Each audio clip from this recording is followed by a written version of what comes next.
Hi everyone, this is my interview questions by Litzy Carrillo. So I started off with an introduction. I'm in my senior year during my winter practicum. I'm also a substitute teacher and I've coached grade ages 10 through 16. And I use that today to use those experiences to guide all of my interview questions. So for the inclusion, I would start by obviously including all of the students. Making the material relevant, I feel like, is very important.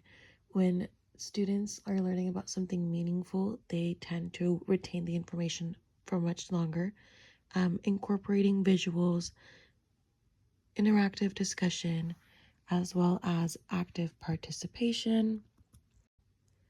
As said on page 28 in our textbook, students want their teachers to do more inclusion, to integrate their personal experiences into the lessons and facilitate more interactive discussions and team building activities.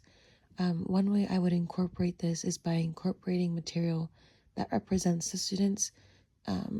This way that they are able to not only further develop their knowledge on their culture or other cultures, but also share any experiences they may have built, and relate that to the book or stories, whatever material we used, and overall just build those meaningful connections. Diversity, I would incorporate material to represent multiple cultures. Again, this could look different for different things, but using stories, perhaps poems, myths, stuff like that, to represent the cultures. I would include historical events from other cultures and backgrounds, just so students are getting the full 360. And then I would celebrate different holidays. There is this really good book that I think is called Just All Around the World. It is an elementary book that focuses on celebrating each of their students' heritage and culture. And each day, somebody would bring in a treat, and then they would all sit around, eat the treat, talk about what the culture is, how it's relevant, and then just really celebrating each other's cultures and those more not known holidays, but just more culturally known holidays. Equity, I would definitely individualize instruction, use text to speech, scaffolding, following students' IEP and 504 plans. I would use text to speech, and I have used this for my fall practicum, where a student had to use a tablet with her to use and just say whatever she was thinking about. We would encourage her to use her words and not necessarily rely on the tablet, but in those bigger moments and she felt like she needed them, she would use them. So text to speech, but also I really like scaffolding, assignments, breaking things down for students so it's just easier for them, I think is a very great thing to do. For equality, I have equal access to materials, making the floor plan easy and accessible for all students. Equal participation, meaning that not just calling on certain students who have their hands raised, but also calling on some students that may just be shy or know the answer, but are, maybe daydreaming, things like that.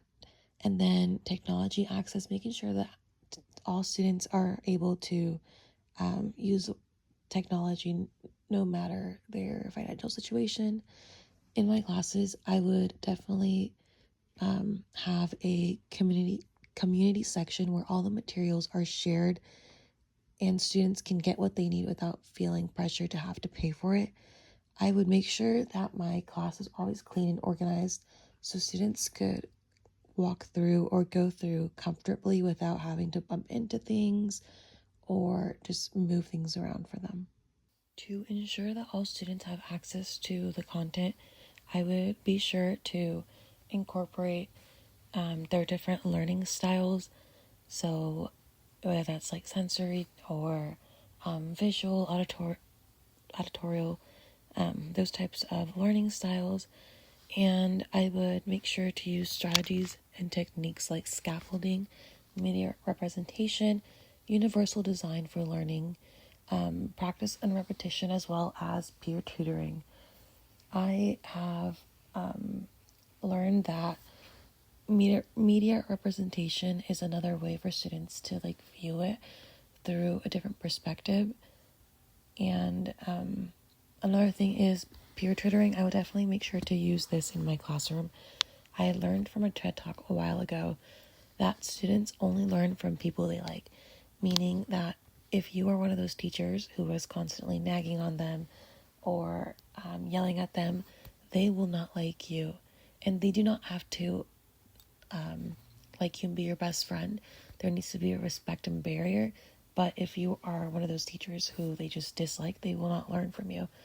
So making sure that they like you and like being in school is very important.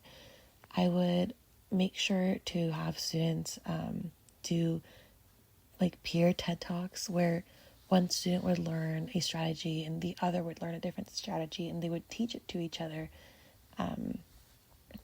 and use their own words to explain it. Obviously, I would be around to monitor that and make sure that everything's being taught properly, but that way students are able to communicate with others, practice oral presentations, and just overall working with others. Class management is one of the toughest things to do if you don't get ahead of the game. By this, I mean starting at the beginning of the year. If you start early and practice everything, you can have clear expectations, procedures for everything, transitions. All of that repetition will really help students towards the middle of the year or just all the way through the year. They will know exactly what they are supposed to be doing. The procedures for everything, they will walk into science, math, whatever, and know exactly what they need to get out and what is expected of them. And I see this all the time in my fourth grade practicum class.